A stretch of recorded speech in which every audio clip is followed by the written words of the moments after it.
দেখলাম কেউ কেউ এই স্বাধীনতা সংগ্রামের মধ্যে ওলামায়ে কেরামের যে অবদান ছিল এই অবদানকে অস্বীকার করার চেষ্টা করতেছে। এই তাকবীর দেন না, তাকবীর দেন, এই তাকবীর দেন, তাকবীর, শুভেচ্ছা স্বাগতম, লিল্লাহি তাকবীর। পাড়ার পক্ষ থেকে শুভেচ্ছা। আমাদের আজকের প্রধান মেহমান বাংলাদেশের সর্ববৃহৎ অরাজনৈতিক প্ল্যাটফর্ম হেফাজতে ইসলাম বাংলাদেশের কেন্দ্রীয় তথ্য গবেষণা বিষয়ক সম্পাদক, বাংলাদেশের সর্বপ্রথম বললে ভুল হবে, একমাত্র, সর্বপ্রথম বললে বোঝা যায় যে আরো কয়েকজনে করছে, এরকম না, একমাত্র ব্যক্তি যিনি কোরআনুল কারীমের কাব্যানুবাদ করছে কবিতা আকারে যিনি পুরা কোরআনুল কারীমের তরজমা করছে, এটা আর কেউ করতে এ পর্যন্ত পারে নাই। এবং ওনার একটা সঙ্গীত ইঞ্চি ইঞ্চি মাটি শুনছেন না আপনারা? আমরা আজকের এই মাহফিল থেকে বলবো ইঞ্চি ইঞ্চি মাটিকে বাংলাদেশের জাতীয় সঙ্গীত হিসেবে ঘোষণা করা হোক। কারণ এখন যে জাতীয় সঙ্গীত আমাদের বাংলাদেশে আছে এটা আমাদের বাংলাদেশের কোনো কবির না, অন্য জায়গার। তা আমাদের কাছে মুহিব খানের মতো কবি থাকলে, ওনার ইঞ্চি ইঞ্চি গজলের মতো এই কবিতা আমাদের কাছে থাকতে বাইরের রাষ্ট্রের কারো থেকে জাতীয় সঙ্গীত হাওলাত করার কোনো দরকার নাই। আমাদের দাবি ইঞ্চি ইঞ্চি মাটিকে জাতীয় সঙ্গীত হিসেবে ঘোষণা করা হোক। রাজি আছেন তো এটার সাথে?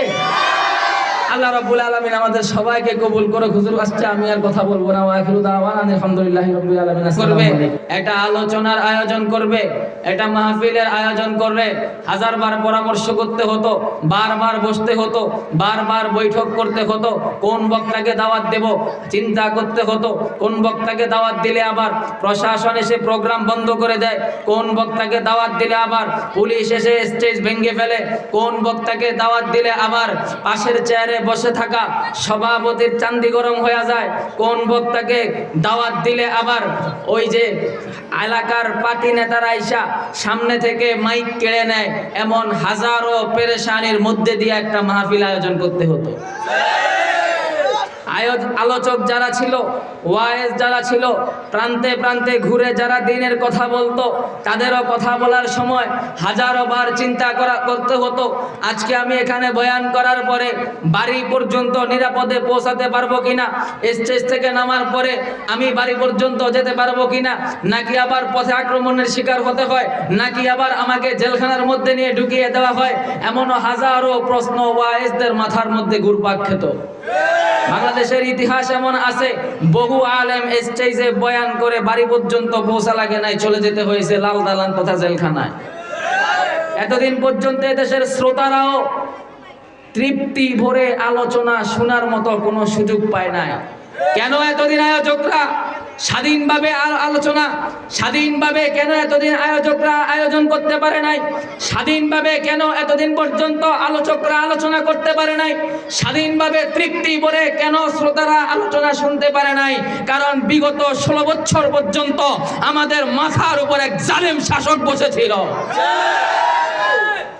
والسلام على من لا نبي بعده أما بعد فأعوذ بالله من الشيطان الرجيم بسم الله الرحمن الرحيم جاء الحق وزهق الباطل إن الباطل كان زهوقا صدق الله المولانا العظيم হেফাজতে ইসলাম বাংলাদেশ চন্দ্রগঞ্জ থানা শাখার সম্মানিত প্রধান উপদেষ্টা হযরত মাওলানা নুরুল হুদা সাহেব মুদ্দাজিল্লাহুল আলীর পরিচালনাধীন আমিরুল মুমিনিন কওমি মাদ্রাসা এতিমখানার উদ্যোগে আয়োজিত আজকের 22তম বার্ষিক ওয়াজ ও দোয়ার মাহফিলের সমাপনী অধিবেশনের সম্মানিত সদরে ইজলাস, উপস্থিত উলামায়ে কেরাম, তোলাবায়ে আযম, দূর দূরান্ত থেকে আগত মুসল্লিয়ানে কেরাম, মুরব্বিয়ানে আযম, আল্লাহ রাব্বুল আলামিনের দরবারে লাখো কোটি শুকর। আল্লাহ রাব্বুল আলামিন আমাদিগকে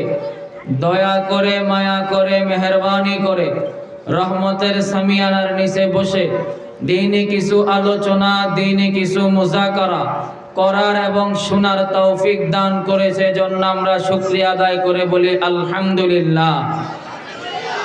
আজকের সময়ের মধ্যে বাংলাদেশের প্রান্তে প্রান্তে ওয়াজ মাহফিলগুলো আয়োজকরা যেভাবে স্বাধীনভাবে আয়োজন করার সুযোগ পাচ্ছে, আজ থেকে কয়েক মাস পূর্বেও দেশের প্রান্তে প্রান্তে এমন স্বাধীনভাবে ওয়াজের আলোচনা আয়োজন করার কোনো সুযোগ ছিল না। আজকে থেকে কয়েক মাস আগের অবস্থাটা এমন ছিল, একটা মাহফিল কমিটি একটা বয়ানের আয়োজন করবে, একটা আলোচনার আয়োজন করবে, একটা মাহফিলের আয়োজন করবে, হাজারবার পরামর্শ করতে হতো, বারবার বসতে হতো, বারবার বৈঠক করতে হতো, কোন বক্তাকে দাওয়াত দেব চিন্তা করতে হতো, কোন বক্তাকে দাওয়াত দিলে আবার প্রশাসন এসে প্রোগ্রাম বন্ধ করে দেয়, কোন বক্তাকে দাওয়াত দিলে আবার পুলিশ এসে স্টেজ ভেঙে ফেলে, কোন বক্তাকে দাওয়াত দিলে আবার পাশের চেয়ারে বসে থাকা সভাপতির চান্দি গরম হয়ে যায়, কোন বক্তাকে দাওয়াত দিলে আবার ওই যে এলাকার পার্টি নেতারা আইসা সামনে থেকে মাইক কেড়ে নেয়। এমন হাজারো পেরেশানির মধ্যে দিয়ে একটা মাহফিল আয়োজন করতে হতো। আলোচক যারা ছিল, ওয়াইজ যারা ছিল, প্রান্তে প্রান্তে ঘুরে যারা দ্বীনের কথা বলতো, তাদেরও কথা বলার সময় হাজারো বার চিন্তা করতে হতো, আজকে আমি এখানে বয়ান করার পরে বাড়ি পর্যন্ত নিরাপদে পৌঁছাতে পারবো কিনা, স্টেজ থেকে নামার পরে আমি বাড়ি পর্যন্ত যেতে পারবো কিনা, নাকি আবার পথে আক্রমণের শিকার হতে হয়, নাকি আবার আমাকে জেলখানার মধ্যে নিয়ে ঢুকিয়ে দেওয়া হয়। এমনও হাজারো প্রশ্ন ওয়াইজদের মাথার মধ্যে ঘুরপাক খেত। বাংলাদেশের ইতিহাস এমন আছে, বহু আলেম স্টেজে বয়ান করে বাড়ি পর্যন্ত পৌঁছা লাগে নাই, চলে যেতে হয়েছে লাল দালান তথা জেলখানায়। এতদিন পর্যন্ত দেশের শ্রোতারাও তৃপ্তি ভরে আলোচনা শোনার মতো কোনো সুযোগ পায় নাই।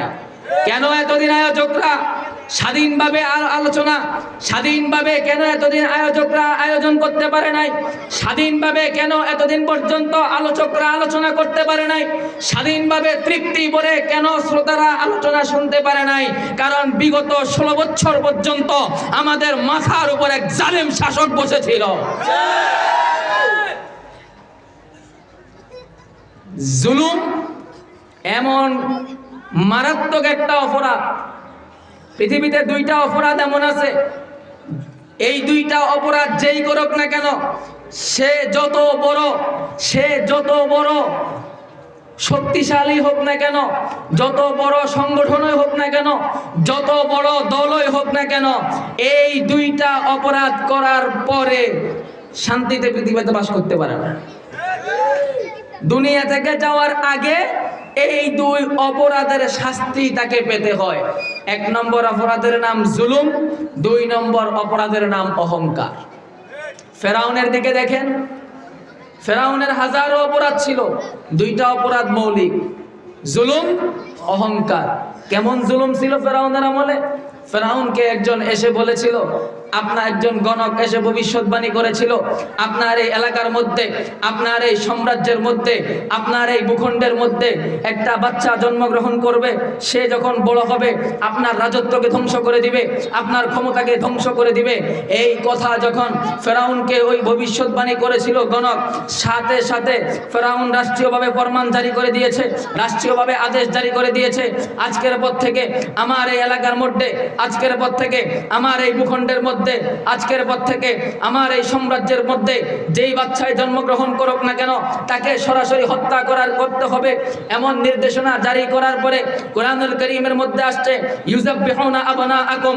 তখনকার সময়ে যেখানে কোনো সন্তান জন্মগ্রহণ করত, সাথে সাথে ফেরাউনের সৈন্যবাহিনী গিয়ে তাকে হত্যা করত। যখন ওই এমনও ইতিহাসের কিতাবে আসছে, গর্ভবতী মায়ের পেট কেটে পেটের ভিতর থেকে বাচ্চাকে বের করে পর্যন্ত হত্যা করেছে। কেন এই হত্যাকাণ্ডগুলো চালিয়েছে? নিজের ক্ষমতাকে টিকিয়ে রাখার জন্য। ওই যে গণক বলেছিল, আপনার সাম্রাজ্যে একটা বাচ্চার আগমন ঘটবে, যেই বাচ্চার মাধ্যমে আপনার সাম্রাজ্যের পতন হবে, আপনার ক্ষমতা শেষ হয়ে যাবে। এই বাচ্চার আগমন ঠেকানোর জন্য এত জুলুম, কিন্তু কি বলেন, ওই বাচ্চার আগমন কি ঠেকাইতে পারছে? হযরত মুসা আলাইহিস সালাতু ওয়াস সালামের আগমন ফেরাউন ঠেকাতে পারছে?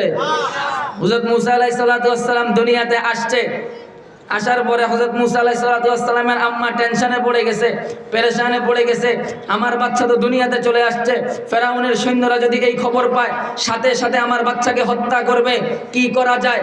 চিন্তায় পড়লো, সেজদায় পড়লো, গায়েব থেকে আওয়াজ আসছে, একটা কাঠের বাক্স বানাও। কাঠের বাক্স বানিয়ে সেই বাক্সর মধ্যে তোমার সন্তানকে ঢুকিয়ে সমুদ্রের মধ্যে ভাসিয়ে দাও। যখন এই আওয়াজ গায়েব থেকে আসতো, সাথে সাথে হযরত মুসা আলাইহিস সালামের আম্মা একটা বাক্সর মধ্যে মুসা আলাইহিস সালামকে রেখে ওই বাক্সর মুখ আটকিয়ে সমুদ্রের মধ্যে ভাসিয়ে দিয়েছে। আল্লাহর কি কুদরত! সমুদ্রের ঢেউয়ের সাথে ভাসতে ভাসতে এই বাক্সটা এমন এক জায়গায় গিয়ে দাঁড়িয়ে গেছে যেই ঘাটের মধ্যে ফেরাউনের স্ত্রী গোসল করতেছিল। আমাদের দেশে একটা কথা আছে, যেখানে বাঘের ভয় সেখানে রাত হয়। যেই ফেরাউন থেকে বাঁচার জন্য এত রকমের টেকনিক, শেষ পর্যন্ত যাইয়া পৌঁছলো ওই ফেরাউনের স্ত্রী যেখানে গোসল করে ওই জায়গায়। ফেরাউনের স্ত্রী ছিল নিঃসন্তান, দীর্ঘদিন পর্যন্ত বাচ্চার সাথে সংসার তো করে ঠিক, কিন্তু কোনো সেখানে তাদের কোনো সন্তান ছিল না।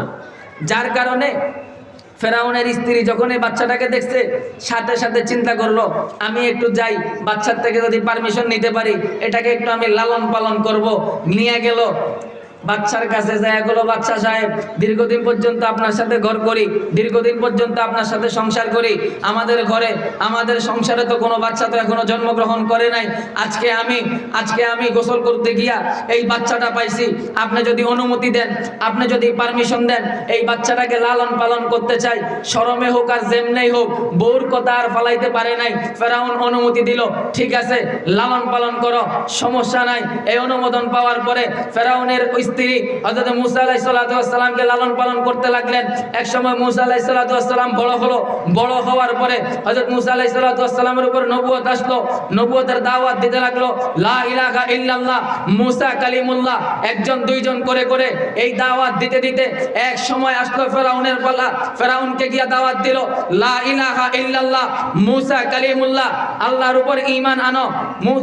তখন ফেরাউন বলল, আমি আবার কোন খোদার উপর ঈমান আনবো, আমি আবার কোন আল্লাহর উপর ঈমান আনবো, আমি আবার কোন রবের উপর ঈমান আনবো? আনা রব্বুকুমুল আলা, আমি তো সবচেয়ে বড় প্রভু, আমি তো সবচেয়ে বড় রব। কি পরিমাণ অহংকার, কি পরিমাণ অহংকার! আনা রব্বুকুমুল আলা, আমি তো বড় প্রভু, আমার চাইতে শক্তিশালী এখানে কে আছে? আমি আবার কার উপর ঈমান আনবো? দাম্ভিকতা, অহংকারের চূড়ান্ত পর্যায়। অপরাধ কয়টা? এক নম্বর জুলুম, হাজার হাজার বাচ্চাকে হত্যা করছে। দুই নম্বর অহংকার, দাম্ভিকের সুরে বলছে আনা রব্বুকুমুল আলা, আমি আবার কার রবের উপর ঈমান আনবো। পরিণতি কি হয়েছে? নীল নদের মধ্যে পড়ে মরতে হয়েছে। সাম্প্রতিক সময়ে আমাদের দেশ থেকে যারা ধাওয়া খাইয়া পালাইছে, বিগত 16 বছরের তাদের আমলনামা দেখলে হাজারো অপরাধের মধ্যে কমন দুইটা অপরাধ, এক নম্বর অহংকার, দুই নম্বর জুলুম। আপনি দেখেন অহংকার কি পরিমাণ ছিল, কি চূড়ান্ত পর্যায়ের অহংকার ছিল। আমরা শেখের বেটি, পালাই না, এই সেই, আমাদেরকে ক্ষমতা থেকে কে সরাবে? আগামী 100 বছর আমরাই তো আছি, আমাদেরকে টাক্কা দেওয়ার মতো এই দেশে কে আছে? আলেমরা যখন বয়ান করতো, দাম্ভিকতার সাথে সামনের থেকে মাইক নিয়ে যাইতো, একটু কিছুর থেকে কিছু বেশ কম হইলে বছরের পর বছর জেলখানার মধ্যে ফালাইয়া রাখতো। অহংকার ছিল নি? আসিল নি? আর জুলুম, ওইটা তো মনে হয় ছিল না। জুলুম ছিল না। বাংলাদেশে বিগত 16 বছরের মধ্যে এমন কোন শ্রেণী পেশার মানুষ ছিল না যাদের উপর ফ্যাসিস্ট আওয়ামী শাসন আমলে জুলুম হয় নাই। প্রত্যেকটা শ্রেণীর মানুষের উপর জুলুম হয়েছে। তাদের জুলুমের সূচনা 2009 সালের পিলখানার বিডিআর বিদ্রোহ দিয়ে। বিডিআর বিদ্রোহের নামে ক্ষমতাকে কুক্ষিগত করার জন্য, ক্ষমতাকে পাকাপুক্ত করার জন্য বিডিআর বিদ্রোহের নামে 2009 সালে 57 জন সেনা অফিসারকে হত্যা করেছে। 2013 সালে শেখুল ইসলাম আল্লামা শাহ আহমদ শফি রহমতুল্লাহ আলাইহি টাকা ছাড়া দিয়ে যখন লক্ষ লক্ষ মানুষ নবীর ইজ্জতের হেফাজতের জন্য শাপলা চত্বরে জমা হয়েছিল, তখন এদেশের মানুষ কি দেখেছে? লাইট ফ্যান বন্ধ করে দিয়ে সব ধরনের বিদ্যুৎ বিচ্ছিন্ন এবং কি টেলিভিশন চ্যানেলগুলো বন্ধ, লক্ষ লক্ষ আলেম ওলামায়ে কেরামের সমাবেশের মধ্যে নির্বিচারে গুলি করিয়ে শত শত আলেমকে শহীদ করেছে, শত শত আলেমকে চিরতরে পঙ্গু করে দিয়েছে। 2021 সালের মোদী বিরোধী আন্দোলনে 21 জন আলেমকে শহীদ করেছে, শত শত আলেমকে জেলখানায় বন্দী করে বছরের পর বছর বন্দী করে রেখেছিল। বিগত 16 বছর পর্যন্ত বিরোধী দলীয় নেতা কর্মীদেরকে কাউকে গুম করেছে, কাউকে খুন করেছে, কাউকে মিথ্যা মামলা দিয়ে মিথ্যা বিচারের কাঠগড়ায় দাঁড় করিয়ে ফাঁসির কাস্টে পর্যন্ত নিয়ে গিয়েছে। সর্বশেষ 2024 সালের বৈষম্য বিরোধী আন্দোলন, সর্বশেষ বৈষম্য বিরোধী আন্দোলন যেটা রূপান্তরিত হয়েছিল ছাত্র জনতার গণ অভ্যুত্থানে, এই অভ্যুত্থানের মধ্যে নিজেদের ক্ষমতাকে টিকিয়ে রাখার জন্য এমন চরম পর্যায়ে জুলুম করেছিল যে প্রায় 2000-এরও বেশি সাধারণ যুবকদেরকে, সাধারণ ছাত্রদেরকে হত্যা করতেও তারা কুণ্ঠাবোধ করে না। কি বলেন? এত এত জুলুম, 13 সালের জুলুম, 9 সালের জুলুম, বিগত 16 বছরের জুলুম, শেষ পর্যায়ে 2024 সালে 2000 মানুষকে হত্যা করেও নিজেরা ক্ষমতায় টিকে থাকতে পারছে। টিকে থাকতে পারছে? ফেরাউন এত জুলুম করার পরেও ক্ষমতায় টিকে থাকতে পারছে? জুলুম আর অহংকারের কারণে ফেরাউন নীল নদের মধ্যে পড়তে হয়েছে। আর আমাদের লেডি ফেরাউন জুলুম আর অহংকারের কারণে দুপুরবেলা খাবারের জন্য যা কিছু রান্না করা হয়েছে এগুলা খায়া পর্যন্ত যাওয়ার সুযোগ পায় নাই, এর আগেই যায় দাদা বাবুদের কোলে আশ্রয় নিতে হয়েছে। এটা পৃথিবীবাসীর জন্য শিক্ষা, পৃথিবীবাসীর জন্য শিক্ষা। ফেরাউন জুলুম করেছে, পরিণতি নীল নদের মধ্যে পড়ে মরতে হয়েছে। আমাদের লেডি ফেরাউন জুলুম করেছে, পরিণতি দাদা বাবুদের কোলে নিয়ে আশ্রয় নিতে হয়েছে। বাংলাদেশে বহুত উত্থান পতনের ইতিহাস আছে, কিন্তু এভাবে একটা সরকারের পতনের পরে সর্বোচ্চ ক্ষমতাধর ব্যক্তি থেকে নিয়ে একটা ওয়ার্ড লেভেলের মেম্বার পর্যন্ত একসাথে পালাইতে হয়েছে, এটা বাংলাদেশের ইতিহাস তো দূরের কথা, সারা পৃথিবীর কোনো ইতিহাসও খুঁজে পাবেন না। জুলুম কাউকে ছাড় দেয়? আমরা যখন গত বছরও ওয়াজের মাহফিলে বলতাম জুলুম কাউকে ছাড় দেয় না, কিন্তু সাবধান, আপনারা জুলুমের পথ থেকে ফিরে আসেন, মানুষের উপর জুলুম করিয়েন না, আলেমদেরকে জেলখানা থেকে তাড়াতাড়ি মুক্তি দিয়ে দেন। এই কথাগুলা মাত্র 1 বছর আগেও যখন আমরা বলতাম, মাওলানা মামুন সাহেব যখন জেলে ছিলেন, আমরা যখন এই কথাগুলা বলতাম তখন আমাদেরকে তিরস্কার কথা হতো, অথবা আমাদেরকে বিভিন্ন ধরনের হুমকি ধমকি দেওয়া হতো। বলতো হুজুর একবার জেলে গেছেন, বাইর করে দিছি, ছাইরা দিছি, যা শুরু করছেন এখন আবার যদি নি, কিন্তু সাবধান, সহজে বাইর হইতে পারবেন না, কথাবার্তা হিসাব নিকাশ কইরা বইলেন। হাজারো রকমের ধমকি আমাদেরকে দেওয়া হইতো, কিন্তু আলহামদুলিল্লাহ এদেশের ওলামায়ে কেরাম কেউ কি তাদের জুলুমের ভয়ে মুখ বন্ধ রাখছে? আমি তো দেখছি জেলখানার মধ্যে যাদেরকে ঢুকাইছে, জেলে যাওয়ার আগে ঠান্ডা থাকলো, বাইরে হওয়ার পরে গরম। জুলুম আমার অপরাধ আমরা বলতাম, গত বছরও বলছি, কিন্তু আমাদের কথা বিশ্বাস করে নাই, এখনো বলতেছি। কিন্তু আরেকটা পার্টি আছে যাদের কাছে মনে হয় হুজুররা কথার কথা কয় আর কি, হুজুররা কথার কথা কয়, আগের আলাদা না, হেরা তো গেছে গা, এখন নতুন করে কেউ কেউ মনে করতেছে হুজুররা কিন্তু কথার কথা কয়। যদি এটা মনে না করে তাহলে বাংলাদেশে কি জুলুমের পথ বন্ধ হয়ে গেছে? 5ই আগস্টের পরে বাংলাদেশে কোনো জায়গার মধ্যে কোনো ধরনের সন্ত্রাসী কার্যক্রম হয় নাই, যে চাঁদাবাজি কোথাও হয় নাই, খুন খারাপের ঘটনা পুরা বাংলাদেশের কোথাও হয় নাই, মানুষের উপর অন্যায় অত্যাচার সারা বাংলাদেশের কোথাও হয় নাই। কারা করলো? ওরা তো পালাইছে। 5 তারিখের পরে তো কোনো এলাকার মধ্যে আওয়ামী লীগের কাউরে বাড়ি চালান দিয়েও খুঁজে পাওয়া যায় নাই। তো এই কাজগুলা করছে কারা? নিশ্চয়ই তো কেউ না কেউ করছে। ওকে দল কোন দল করছে বা কি আসে, ওগুলা কেউ না কেউ তো করছে। দেখেন কোরআনুল কারীমের মধ্যে বারবার ফেরাউনের কথা কেন আসছে? বারবার ফেরাউনের অপরাধগুলোর কথা কেন আনছে? বারবার ফেরাউনের পরিণতির কথা কেন আনছে? কাসাসুল আউয়ালিন মাওয়াইজুল লিল আখিরিন, পূর্ববর্তীদের ঘটনা পরবর্তীদের জন্য নিদর্শন স্বরূপ। বারবার সেগুলো আনছে মানুষকে সংশোধন করার জন্য, মানুষকে শিক্ষা দেওয়ার জন্য, মানুষ যাতে শিক্ষা নেয়। কিন্তু দুঃখ আর পরিতাপের বিষয়, মানুষ শিক্ষা নেয় না। মানুষ যদি শিক্ষা নিত, ফেরাউনের এই উপমা যথেষ্ট ছিল, মানুষ জুলুমের পথ এখতিয়ার করতো না। কিন্তু ফেরাউনের এই উপমা সামনে থাকার পরেও মানুষ জুলুমের পথে হাঁটছে। মানুষ যদি শিক্ষা নিত তাহলে শেখ হাসিনার এই নির্মম পরিণতির পরে জুলুমের পথে পা বাড়ানোর, হাত বাড়ানোর কারো কোনো সুযোগ ছিল না। কিন্তু দুঃখজনক বিষয় হলো তারা চলে গেছে ঠিক, কিন্তু এখনো এই দেশ থেকে জুলুম বিতাড়িত হয় না। শিক্ষা নিতে হবে, 16টা বছর পর্যন্ত তারা ক্ষমতার মধ্যে থাইকা এত রকম করে পুরা সেক্টরটাকে সাজাইছে। আন্দোলন শুরু হওয়ার পরে 2 মাসও টিকতে পারে নাই। কি বলেন, এখন যদি নতুন করে কেউ জুলুমের পথে পা বাড়ায়, তাদের মতো দেশকে চাঁদাবাজের রাষ্ট্রে পরিণত করতে যায়, তাদের মতো দেশকে সন্ত্রাসীর রাজ্যে পরিণত করতে যায়, আমার তো মনে হয় আগের ওয়ালারা ভাগার সময় 45 মিনিট টাইম পাইছিল, নতুন করে যদি কেউ এরকম উতরাইয়া ওঠে, এরা ভাগার জন্য 5 মিনিট সময়ও পাবে না। জুলুম থেকে বেঁচে থাকবো তো ইনশাআল্লাহ।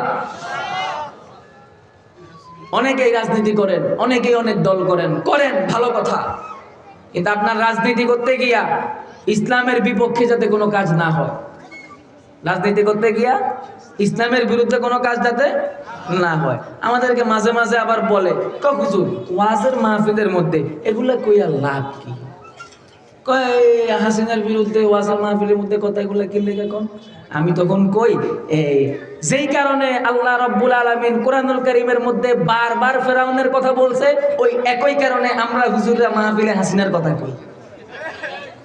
তা আমার লোকে বেজাল করে তো লাভ নাই। তাইলে কোরআন থেকে যায় ফেরাউনের ঘটনা কেটে দাও, দেখি তোমার হেডম কদ্দুর, ওটা তো পারবা না। আয়া খাইলে আম করে নরম পাইয়া আমগোর লগে কিলাকিলি করতে পারবা। আমগো দোষটা কি? রব্বুল আলামিন যেই কারণে যেই সিস্টেমে বলছে, আমরা তো ওই সিস্টেমে বলি।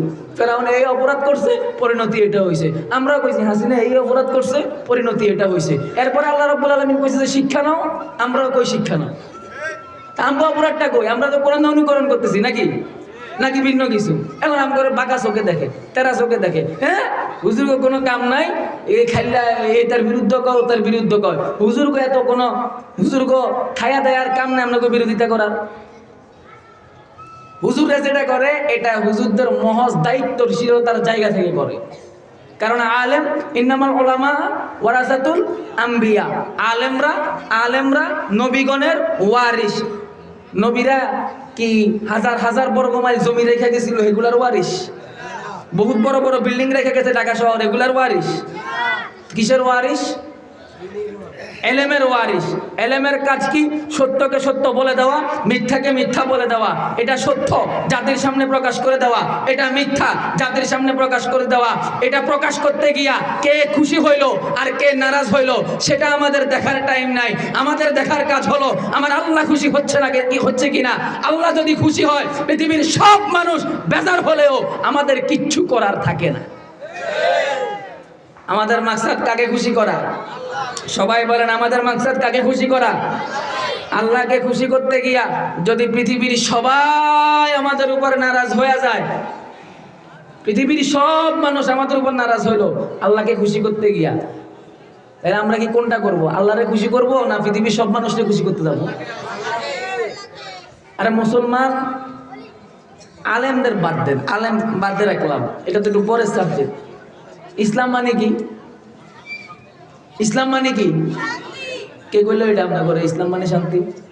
এই ভুল কথাটা শিখাইলো কেটা? ইসলাম মানে শান্তি, এই ভুল কথাটা শিখাইলো কেটা? ইসলাম মানে শান্তি না। পৃথিবীর কোনো ডিকশনারিতে আপনি ইসলাম মানে শান্তি দেখাতে পারবেন না। সব খোলেন, ডিকশনারি খোলেন, সেখানে পাবেন ইসলাম মানে সমর্পণ করা। ইসলাম মানে কি? সমর্পণ করা। আমরা মুসলমান মানি, আমরা ইসলাম ধর্মের অনুসরণ করি, আমরা আমাদেরকে সম্পূর্ণ আল্লাহর বিধানের উপর সমর্পণ করে দিছি। এটা হলো ইসলাম। আল্লাহ যা করতে বলছে তা করব, যা করতে নিষেধ করছে তা করব না। আল্লাহ যেটাই খুশি হয় সেটা করব, আল্লাহ যেটা বেজার হয় সেটা করব না। এই কথার উপর আসতে পারলেই না আমি মুসলমান। এই কথার উপর যদি আমি আসতে না পারি, আমি যদি কথা বলার সময়, আমি যদি কাজ করার সময় আল্লাহ খুশি হয়েছে না বেজার হয়েছে সেটা না চিন্তা কইরা, আমার নেতা খুশি হয়েছে না নেত্রী খুশি হয়েছে, নেতা বেজার হয়েছে না নেত্রী বেজার হয়েছে, ওইটার দিকে চিন্তা করলে হইব? এজন্য হুজুররা সবসময় আমি কই মাঝে মাঝে যে হুজুররা সবসময় বিরোধী দল। হুজুররা কি সবসময় বিরোধী দল? এটা সরকারি দল না। এটা বিরোধী দল। কারণ কি জানেননি, যেই ক্ষমতার মধ্যে বসে না, ক্ষমতার মধ্যে বসলে 2-4 দিন পরে ওই গেডির মধ্যে গেডিটা ঘাটটা একটু মোটা হয়ে যায়, ঘাটটা একটু মোটা হয়ে যায়। ওই বিদেশিদের পা চাটতে, কেউ ইন্ডিয়ার পা চাটতে, কেউ আমেরিকার পা চাটতে মোটামুটি একটা ভালো অবস্থানে জায়গা। তখন আই এম কুচকুচ, মানে আমার থেকে আর ভালো কে আছে, আমার আবার কে কি করবো, বুঝলেন, একটা ভাব চলে আসে। তখন ভাব যখন চলে আসে না, তখন এগুলো সাইজ করার লাগে মোল্লা করে লাগে। এজন্য মোল্লারা সবসময় বিরোধী দল। আওয়ামী লীগ ক্ষমতায় কোনো অপকর্ম সামনে আসছে, দেখবেন সবার আগে কথা বলছে মৌলবী। বিএনপি ক্ষমতায় কোনো সমস্যা, কোনো অপকর্ম করছে, সবার আগে কথা বলে মৌলবী। এই অন্তর্বর্তীকালীন সরকার এখন ক্ষমতায়, মাঝখান দিয়ে তারা কিছু ঝামেলা করছিল, শিক্ষা কমিশন করছিল, একটু ঝামেলা করছিল, সবার আগে কথা বলছে মৌলবী। মৌলবীও কাম হয়েছে এটা, যে এটা সত্য এটা মিথ্যা জাতিকে দেখাইয়া দেওয়া, জাতিকে দেখাইয়া দেওয়া, বলে দেওয়া, সতর্ক করে দেওয়া। আর সতর্ক করে দেওয়ার পরেও আমরা সতর্ক করব, এটা আমাদের দায়িত্ব। তবে জোর করে মানানো আমাদের দায়িত্ব না। আমরা সতর্ক করার পরে, আমরা পূর্বের ইতিহাস দেখছি, আমরা সতর্ক করার পরে যারা আলেমদের কথা মানিয়া সেই অপকর্ম থেকে ফিরে আসছে তারা বাঁচিয়ে গেছে। আর যারাই নাকি আলেমদের সতর্ক করার পরেও আলেমদের কথাকে অগ্রাহ্য করে, আলেমদের কথাকে অবমূল্যায়ন করে, তার নিজের গতিতে সেই জুলুমের পথের মধ্যে চলছে, নিজের ক্যাটাগরিতে চলছে, তারাই ধ্বংস হয়েছে। এত কইরা বললাম, একবার আল্লামা আহমদ শফি রহমতুল্লাহ আলাইহি থেকে বলা শুরু হয়েছে। আল্লামা বলতে আল্লামা আহমদ শফি কবরে চলে গেল, আল্লামা বাবুনগরী বলতে কবরে চলে গেল, আল্লামা নুর হোসেন কাসেমি বলতে কবরে চলে গেল, নুরুল ইসলাম জিহাদি সাহেব রহমতুল্লাহ আলাইহি বলতে কবরে চলে গেছে। কিন্তু নিরপরাধ আলেমদেরকে জেল থেকে বাইর করতে পারে নাই। সম্পূর্ণ ঠুমকা অজুহাতে, কাউরে 2 বছর, কাউকে 2.5 বছর, কাউকে 3 বছর। আমি নিজেও তো 1 বছর ছিলাম, তো এই 2 বছর, 2.5 বছর, 3 বছর পর্যন্ত ঠুমকা অভিযোগে কি আটকায় রাখছে। আমরা আলেমরা বইলা গেছে সাইরা দাও, সাইরা দিলে পয়সা যাইবা, আর যদি দেরি করো তোমার অবস্থা কিন্তু সামনে খারাপ হয়ে যাইব। হ্যাঁ, তারা মনে করতো আম করে আবার কে কিটা করবো, আইন আমাগো হাতে, জজ আমাগো হাতে, উকিল আমাগো হাতে, পুলিশ আমগো হাতে, র্যাবের আমগো হাতে, বিডিবি আমগো হাতে, সব আমগো হাতে, আমগোরা আবার করবো কিটা। কিন্তু আল্লাহ রাব্বুল আলামিন এমন ভাবে তা করে ধাক্কাটা দিছে, তাদেরকে ফালানোর জন্য বড় কোনো শক্তিকে ব্যবহার করে নাই, তাদেরকে ফালানোর জন্য হেফাজতে ইসলামের মতো বড় সংগঠন ব্যবহার করে নাই, তাদেরকে ফালানোর জন্য জামাত ইসলামের মতো বড় সংগঠন ব্যবহার করে নাই, তাদেরকে ফালানোর জন্য বিএনপির মতো বড় শক্তিকে ব্যবহার করে নাই, তাদেরকে ফালানোর জন্য জামাতের মতো, ইসলামী আন্দোলনের মতো, জমিয়তের মতো, খেলাফতের মতো বড় সংগঠনকে ব্যবহার করেন নাই। নমরুদকে যেমন সাধারণ একটা ল্যাংরা মশা দিয়ে সাইজ করে দিছে, এদেরকে সাইজ করতে বড় কোনো শক্তিকে ব্যবহার না কইরা সাধারণ স্কুল কলেজ আর মাদ্রাসার ছাত্রদেরকে দিয়ে সাইজ করে দিছে। জালিম যত বড়, অপরাধ যত বড়, জুলুম যত বড়, রব্বুল আলামিন তারে তত ছোট জিনিস দিয়া সাইজ করে। নমরুদের কেমনে সাইজ করছে ঘটনা জানেন না? নমরুদ কয় ইব্রাহিম তোমার লগে কোনো কাম নাই, সরাসরি তোমার আল্লাহর লগে যুদ্ধ করো। ইব্রাহিমে কয় যুদ্ধ যে তুই আল্লাহর লগে, তো আমার তো টেনশন করার কিছু নাই। যুদ্ধের 3 তারিখ ঠিক হয়েছে। এখন নমরুদে তো আইসা আগের থেকে ভালো জায়গার মধ্যে অবস্থান লইছে। কোন জায়গার মধ্যে কোন পজিশনে থাকলে বিপরীত পক্ষরে সহজে ঘায়েল করা যায়। হ্যাঁ, নমরুদ তো একবার আগে দিয়ে আইসা সব পুরা এলাকা, ভালো জায়গাগুলা, যুদ্ধের জায়গা দখল করে নিয়েছে। সৈন্য, সামন্তিক, কামান যা আছিল আর কি তৎকালীন যুগের যত আধুনিক অস্ত্র হইতে পারে এগুলা লইয়া হযরত ইব্রাহিম আলাইহিস সালাম যুদ্ধের নির্ধারিত সময়ের একটু আখ্যান দিয়া আস্তে করে, এত টেনশন নাই, কারণ যুদ্ধ কার লগে। ইব্রাহিম আলাইহিস সালাম কথা একটু রং তামাশা দেখে আসি, মানে কি হইতেছে। ইব্রাহিম আলাইহিস সালাম আস্তে আস্তে আসছে। নমরুদ কয় ইব্রাহিম সময় তো হইয়া গেছে, তোমার আল্লাহ কই, তোমার আল্লাহর বাহিনী কই, আমার লোকে না যুদ্ধ করবো। ইব্রাহিম আলাইহিস সালাম কয় টাইমটা এখনো বাকি আছে, টাইমটা এখনো বাকি আছে।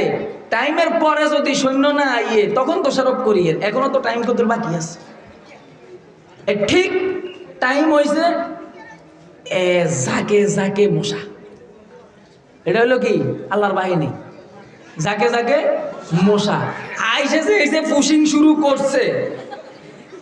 এবার ওর কোনোটা, ওরে বাপরে, কোনোটা ওরা মোটামুটি যা আইনছিল সৈন্য, অস্ত্র টস্ত্র থুইয়া জব যান বাঁচাইবার লাগে, কোনোকে আমরা থাপ্পড় দেয়, কোনোকে আমরা থাপ্পড় দেয়, শুধু বাঁচবার লাগে। এবার আস্তে আস্তে এবার সব পালাইছে। মশার কামড় খাইয়া অস্ত্র টস্ত্র যা আনছিল সবগুলা পালাইয়া ফালাইছে। এখন এখানে ঘটনা ঘটে গেছে এই সবগুলা মশা ছিল মোটামুটি ভালো, মানে কোনো ইনজুরি নাই, নন ইনজুরি। একটা মশা ছিল, এটার একটা ল্যাংরা, আমরা কই আর কি ল্যাংরা একটা পা নাই। এখন ওই সুস্থ সবল আমাদের দেশের মধ্যে যদি কোনো একটা আন্দোলন হয়, একটা মিছিল হয়, মিছিলের মধ্যে যখন আমরা সবাই ছুটি, তো কোনো অসুস্থ ব্যক্তি থাকলে আমরা কি কই, ভাই তুমি যাইতে পারবো না, তুমি এক সাইডে দাঁড়াও। কই না আমরা যে তুমি পড়ে যাবে, তুমি এক সাইডে দাঁড়াও, তুমি যাইতে পারবা না। তো এরকম ওই মশারাও সাইড করে রাখা গেছে ব্যাগে, কে তোর পাটা নাই, তুই খবরদারি দিকে আসতে না, তুই এখানে থাক। তো এটা একটু দূরে খাড়াইয়া রয়েছে। এটা দেখছে যে মশার কামড় খাইয়া, তার বাহিনীর কামড় খাইয়া একটা একদিকে পালাইতেছে। এটা আল্লাহ ডাক, দেখো আল্লাহ, যুদ্ধের মাঠে তো যাইতে পারি না, একটা স্পেশাল পারমিশন চাই। ও কি পারমিশন? আমি আপনি যদি অনুমতি দেন বড়টারে ধরবো। আল্লাহ কস কি বড়টারে তুই ধরবি? আমি ধরবো। তারপরে গেছে আস্তে করে যাই, করে নাকের ভিতরে দিয়া মাথার তালু, নাকের ভিতরে দিয়া মাথার তালু। নম্র তো খাইছে রে, এটা কি রে? একটু আওয়াজ ফেরেনের মতো আওয়াজ হলো, ভুম ভুম ভুম ভুম ভুম ভুম আওয়াজ করে না মশা, আওয়াজ হলো। ঘটনা কি? কতক্ষণ পরে মশা মগজের মধ্যে দিছে এক কামড়, ওরে কই দিছে এক থাপড়। এখন থাপড় দিছে একটু ভাল লাগে, দেখবি রে পাইছি তো এটার ওষুধ, থাপড় দিলে ভাল লাগে। এবার যখন মশা কতক্ষণ পরে কামড় দেয়, হ্যাঁ থাপড় দেয়। এখন নিজে নিজের মাথার মধ্যে কত থাপড়াইতে পারে। এক লোক তারে মানা করছে, তোর কাজ হচ্ছে যখন আমি ইস করে উঠবো তখন ওই মাথার মধ্যে থাপ্পড় দিবি, যখন আমি ইস করে উঠবো তখন ওই মাথার মধ্যে থাপ্পড় দিবি। এখন বাচ্চা, শত হইলেও বাচ্চা, বাচ্চারা থাপ্পড় কেমনে দেয়? করে না, এটা তো একটু বেশ কম লাগে, বাচ্চা সম্মানিত ব্যক্তি, তারা থাপ্পড় কেমনে দেয়? এক কাজ কর, কিছু একটা বানা, লাঠি টাঠি তো আবার বেশি শক্ত, এটা দিয়ে হলে তো মাথাটা ফাইটটা যাবো গা। তো এমন কিছু একটা বানাও যেটা হইলে মাথাটা ফাটবো না। তো তুলা দিয়া মোটামুটি লাঠির মতো করে একটা বানাইছে। এবার মশা কামড় দিছে আর মারছে ওটা দিয়া, কোনো কাম হয় না। তুলা নরম না, তুলা দিয়ে বাড়ি দিলে কি আঘাত লাগে? এখন কোনো কাজ হয় না। কয় না রে, এটা হইব না। তা আমরা তো এখন সামলা জুতা পরি না, আমার ভাই সামলার মোজা, সামলা এই তো সামলা, ও চামড়া দিয়ে জুতার মতো করে একটা বানাইছে, জুতার মতো করে একটা বানাইছে। এবার যখন নম্রতে ইস কইয়া উঠছে, থাম করে দিছে ওই জুতার দিয়ে বাড়ি তখন হ্যাঁ এটা মোটামুটি ঠিক আছে। আল্লাহ যদি কাউরে জুতার বাড়ি খাওয়াইতে চায়, রাজ সিংহাসনে বসাইও খাওয়াইতে পারে। এর সবচেয়ে বড় প্রমাণকে নমরুদ। এরপরে আমাকে বুশেরও খাওয়াইছে, ইরাকের মধ্যে নিয়ে সাংবাদিকরা তো জুতার বাড়ি খাওয়াইছে না বুশেরে। এখন জুতা দিয়ে বাড়ি দেয়। এখন কতক্ষণ পরে ইস করে উঠে মশা কামড় দেয়, জুতা দিয়ে বাড়ি দেয়। ওই তো বেচারা কয়দিন সহ্য করতে পারে? তখন তো আমগো এখন তো লোহার দরজা, তখন ছিল কাঠের দরজা ছিল, আর দুইটা দরজারে আটকানোর লাগে একটা ডাসা ছিল। এটার একদিন মেজাজ খারাপ হয়েছে, আর কাঠের ডাসা এটা দিছে মাথা বাড়ি দিছে, আর ওই যে ফাঁক হইয়া গেছে বাড়ির ভিতরে, তো মশা এটা বাইরে আসসালামু আলাইকুম যাই। তাহলে ল্যাংরা মশারা দিয়া আল্লাহ তৎকালীন সময়ের সবচেয়ে বড় জালেম শাসক নমরুদরে সাইজ করে দিছে। এটার লাগা ইব্রাহিম আলাইহিস সালামের বিশাল বাহিনীও লাগায় নাই, আল্লাহ ফেরেশতাও পাঠায় নাই। সাধারণ কি দিয়া করছে? এটা মশা, তাও বালা মশা না, ল্যাংরা মশা। ফেরাউন রে আল্লাহ রাব্বুল আলামিন মুসা আলাইহিস সালামের হাতের মধ্যে যে লাঠিটা ছিল, এই লাঠিটা তো মাটির মধ্যে ছাড়লে সাপ হইয়া যাইতো। এই লাঠি দিয়া যা করতে বলতো তাই হইতো। এই সবগুলা কোনো কিছু না কইরা, কোনো বাহিনীর মোকাবেলা না কইরা আল্লাহ রাব্বুল আলামিন ফেরাউনকে ধ্বংস করছে কেমনে? পানির মধ্যে রাস্তা করে দিয়েছে, পানির মাঝখানে গেছে, দুই সাইডের থেকে পানি আইসা শেষ। এটা নিয়মে, এটা যত বড় অপরাধী রব্বুল আলামিন তত ছোট জিনিস দিয়া তারে ধ্বংস করে দিয়া দেখায় যে আসলে তোমরা নিজেদেরকে যত শক্তিশালী মনে করো না কেন, আসলে তোমরা নিজেদেরকে যত ক্ষমতা ধরে মনে করো না কেন, আমি রব্বুল আলামিনের কাছে তোমাদের এই শক্তি, আমি রব্বুল আলামিনের কাছে তোমাদের এই অর্থ, আমি রব্বুল আলামিনের কাছে তোমাদের এই সমস্ত দাম্ভিকতার কোনো মূল্য নেই। এজন্য আমগো বিতাড়িত ফ্যাসিস্টরা কি করছে? আল্লাহ বহুত বড় কোনো দল দিয়া সাইজ করে নাই, আওয়ামী লীগরে বিএমপি দিয়েও সাইজ করে নাই, তারপরে আপনার হেফাজতের মতো বড় সংগঠন এটা দিয়েও সাইজ করে নাই। সাধারণ কি দিয়া? স্কুল কলেজ ইউনিভার্সিটির ছাত্রদেরকে দিয়া, পাশে সাথে মাদ্রাসার ছাত্ররা অ্যাড হয়েছে। এখন এখানে আবার সমস্যা আছে। এখানে একটা সমস্যা কি জানেন? আমাদের আজকের প্রধান মেহমান হযরত মাওলানা কবি মুহিব খান সাহেব ইতিমধ্যে উপস্থিত হয়েছেন।